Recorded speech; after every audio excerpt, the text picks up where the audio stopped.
Hi, everyone. Welcome back. Great to be with you this week and the week that David Attenborough turns 100. Sir David Attenborough, excuse me. Happy birthday to David Attenborough.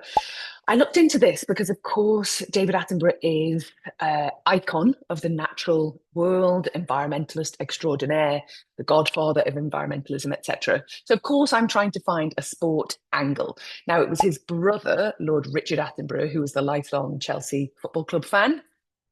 So David Attenborough is not such a huge sports fan. However, of course, I was able to find a link. For those of you who don't know, or those of you who've forgotten, Attenborough was a hugely influential television controller for the BBC back in the 60s, and he helped save Match of the Day when there was a changeover of management at the BBC, which is still going today. And apparently, he was also the one who was responsible for bringing yellow tennis balls to Wimbledon to improve visibility when colour TV began. So, yes, Sir David Attenborough is also a sport and climate icon for us. Sidebar, I shook his hand at a launch event for COP26, which was on the 4th of February 2020. I remember it distinctly. And I'm sure many people listening to this may have met Sir David Attenborough and maybe even been at events with him or spoken to him or maybe are friends with him.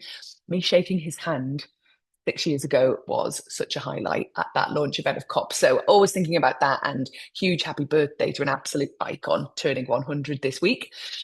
Also, last week we hosted a national emergency briefing sports screening, which was really well received. For those of you who are outside of the UK, this is a group of people here in the UK who are pushing our government to do a COVID-style emergency briefing about the climate and nature crisis. They've done an incredible job of bringing together experts on all different facets of the climate crisis, from national security to food security, water, the economy, food, etc. And it's an incredible briefing, which they've turned into a short film as well, kind of Gogglebox style of people watching the film and reacting. It's really, really fantastic. And we did a screening for people within sport last week. For those of you in the UK who didn't join us, there's loads of community screenings up and down the country. For those of you outside of the UK, we'll put a link in the show notes. Have a look and encourage something similar happening in your country, because it's absolutely brilliant. And lastly, shout out to everyone who's at the Green Sports Alliance Summit in Cleveland this week. We wish we were there. We are excited to hear everything that you've learned and what progress has happened there this week. So hopefully we'll be able to share some of those insights on the pod next week. Okay, straight to our climate hat trick. The first story is running hot and cold, when Runfluencer hype meets a warming world. And this story is influenced by a piece in The Conversation by Caitlin Feltu-McInnes and Maddie Orr. Why can't you trust Runfluencers? Are Runfluencers ruining running? Try saying that after a few pints. These were just a couple of results that popped up when I searched the word Runfluencer on the internet after reading this piece that I mentioned in The Conversation. And the backlash is real from Runfluencers. So what's the issue? Basically, Runfluencers are seen to promote overtraining, unrealistic lifestyles, and getting access to races that many people can't. And it's changing the face of running. What probably used to be one of the most simple sports, lace up and head out, is becoming very commercial, performative, and weirdly out of reach for some people. And it's not just about the influencers, to be honest. It's not just about them and what they're doing or what they're saying. It's also about what they're promoting and selling. So they are selling more gear, more optimization, and that means more consumption. In a sport where you basically needed next to nothing to be involved with, there is a climate cost to this. So this running culture, this runfluencer culture, is pushing us to do more at the exact same time as the world is making it harder to do so. Of course, we know climate change can mean hotter or more humid conditions, lower air quality, and increased risk. So running's supposed to be the most accessible sport. Climate change is making it less so. But where you live really matters with this as well, because some people are running on rural routes or lovely leafy neighborhoods, lots of tree-lined streets, shaded areas, and they have much higher air quality. This is much safer than others who are more exposed, are running in more polluted areas, perhaps in urban environments that don't have that kind of shade cover, or much more built up, have the urban heat island effect, and become dangerous in these conditions. This means running isn't just about fitness anymore, or even that optimization that's being pushed, but it's about infrastructure inequality and also the environment as well. And this, of course, is the irony at the exact moment that running is getting more difficult depending on the conditions due to the climate crisis. This runfluencer culture is about driving overconsumption, which is making the problem worse. So when you've got more shoes, more kit, more upgrades, more tech, all of that means more emissions. And this influencer marketing is also bringing trends, constant upgrades, and that means items are generally replaced quicker than we actually need. That, of course, creates more waste and then restarts that emissions cycle over and over again. So a push-pull of different things at play here. Influencer culture, overconsumption, an increasingly difficult environment depending on where you live. So, what are the outcomes of this, or what should we be thinking about? Really, what we want to do is run smart, keep running. It's brilliant for our physical and mental health, but check conditions. And maybe when you're served that new tech, those new shoes, that new equipment, ask yourself, do I actually need this? And make decisions accordingly. We also have a bonus around this running trends. We mapped out how the 2026 marathons have met climate reality. Link in the show notes. Check that out and let us know what you think. Story 2 is from baseline to breakpoint. Can tennis courts tackle carbon? I wasn't accidentally leafing through the Applied Geochemistry journal, but I did find this through the internet. So no, I'm not a subscriber, but I'm delighted to find research like this coming through. So what's it all about? Essentially, researchers are looking at green clay tennis courts and asking the question, how much carbon are they pulling out of the air? Green clay is mainly used in the US and it makes up the entire court, so both at a surface level and below the ground as well. This is different to the red clay that's popular in other locations because this green clay is made of, let me get this right, crushed Blue Ridge meta basalt, which is BRMB, and this is found in the Blue Mountains in Virginia. The mechanism used through this court, which we're looking at the carbon extraction from, is called enhanced rock weathering. So this is when rainwater reacts with the rock and atmospheric CO2, locking that carbon away over time. So the researchers of this article looked at 2,834 court facility locations and found that green clay courts in the US sequester more than 25,000 tons of CO2 per year. 80% of green clay courts generate these net negative emissions within 10 years of being installed. We love seeing this cross-disciplinary thinking because where sports surfaces or infrastructure double as climate infrastructure, it's great to understand how something's going beyond just infrastructure itself and actually is becoming a climate solution. And it's great to get this data on the courts that already exist out there. Is it the silver bullet we've been after? Of course, it's never as simple as that, is it? So transportation distance from the singular Blue Ridge metabasalt processing site is going to be the primary source of emissions for most tennis courts.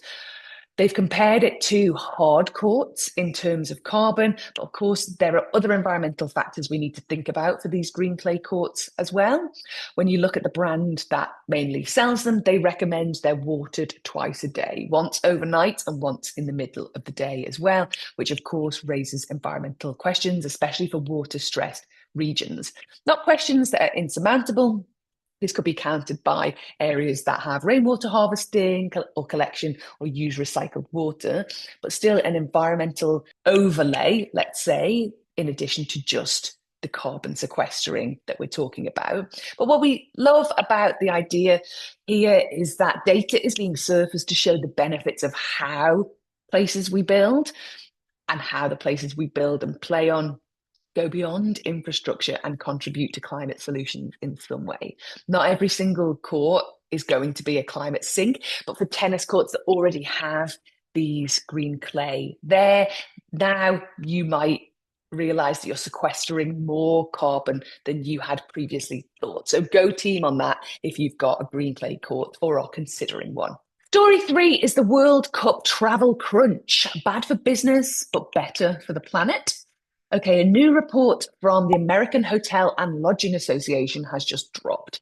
Again, is this a report you're used to reading? Probably not, but they've got a new report out, which is the US Hotel Outlook for the FIFA World Cup 2026. And this suggests that the hospitality boom that US hoteliers might have been expecting is not landing yet. 80% of the respondents say hotel bookings are tracking below forecasts, some by a little, some by a lot. And 65 to 70% say that visa barriers, broader geopolitical concerns are significantly suppressing international demand. Hotels are facing fragmented demand, and this is leading to ongoing uncertainty. Some are recalibrating their strategies or pausing investments in World Cup specific activations, brand partnerships, and temporary renovations that they had planned to support the international travelers staying at their hotels. The reason for all of this, rising fuel costs, expensive transportation for games that we've heard a lot about, geopolitical uncertainty, as I said, and visa barriers as well. These are some of the reasons behind the underwhelming forecast. The result of this as well is a lower than expected forecast of international travellers. The report says forecasts show that domestic travellers are outpacing international travellers, an imbalance that threatens broader economic impact of the World Cup that the World Cup was expected to generate. So the reason for this, international travel is absolutely critical for success of the World Cup. Those international World Cup visitors spend more money and they stay longer than domestic travellers.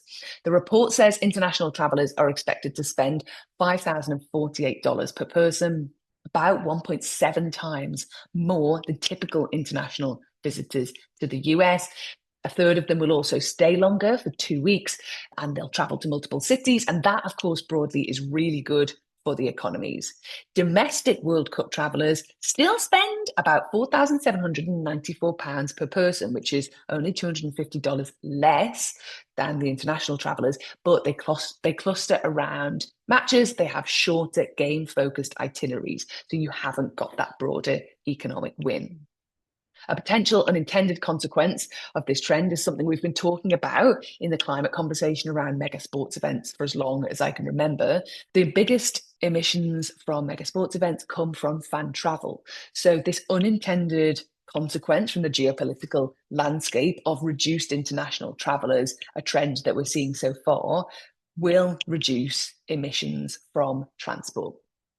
Multiply that across thousands of fans, and the impact can be really significant. We don't know what the magnitude is. If someone can do that data and research, please do and let us know, because I'd love to put some numbers against this.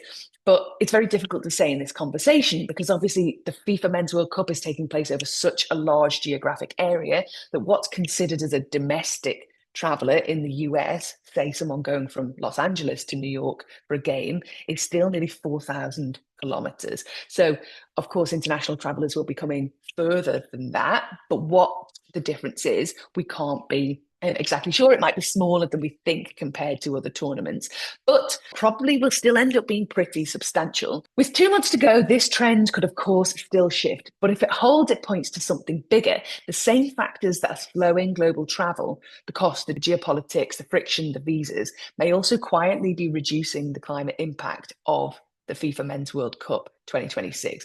What's bad for the economy might actually end up being better for the planet. So let's watch this space and see how that pans out. Okay, those are our 3 climate hat trick stories for this week. Again, they are running hot and cold. Runfluencer hype is meeting a warming world. Story 2, from baseline to breakpoint, is your local tennis court eating carbon? Story 3, the World Cup travel crunch, bad for business, but good for the planet. Okay, that's it from me for this week on the Climate of Sport podcast. But an extra addition for you this week. I caught up with Kate Williams, CEO of 1% for the Planet recently, and you're going to hear from me now chatting to her. We spoke about so many different elements, from leadership to raising money through their organization. They're nearly at $1 billion now in terms of money raised, and over 100 sports organisations are already collaborating with 1% for the planet. A great chat. Let me know what you think.